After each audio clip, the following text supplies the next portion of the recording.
يا أيها الذين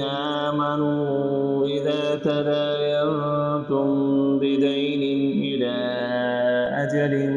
مسمى فاكتبوه وليكتب بينكم كاتب بالعدل ولا يأب كاتب أن يكتب كما علمه الله فليكتب وليملل الذي عليه الحق وليتق الله ربه ولا يبخس منه شيئا فإن كان الذي عليه الحق سفيها أو ضعيفا أو لا يستطيع أن يمل هو فليملل وليه بالعدل واستشهدوا شهيدين من رجالكم فإن لم يكونا رجلين فرجل وامرأتان ممن ترضون من الشهداء أن تضل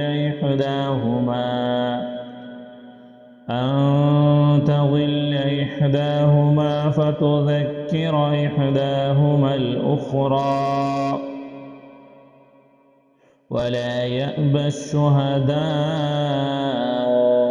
إذا ما دعوا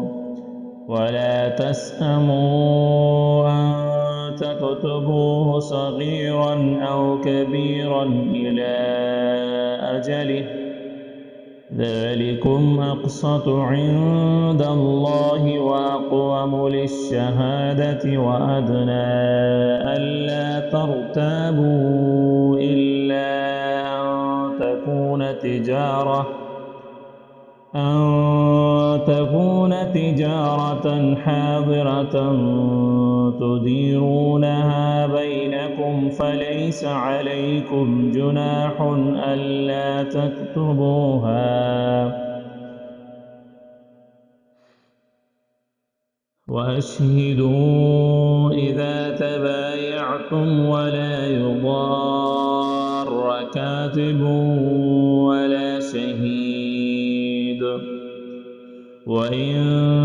تفعلوا فإنه فسوق بكم واتقوا الله ويعلمكم الله والله بكل شيء عليم وإن كنتم على سفر ولم تجدوا كاتبا فرهان مقبوضة فإن أمن بعضكم بعضا فليؤدي الذي اؤتمن أمانته وليتق الله ربه ولا تكتموا الشهادة ومن يكتمها فإنه آثم قلبه والله بما تعملون عليم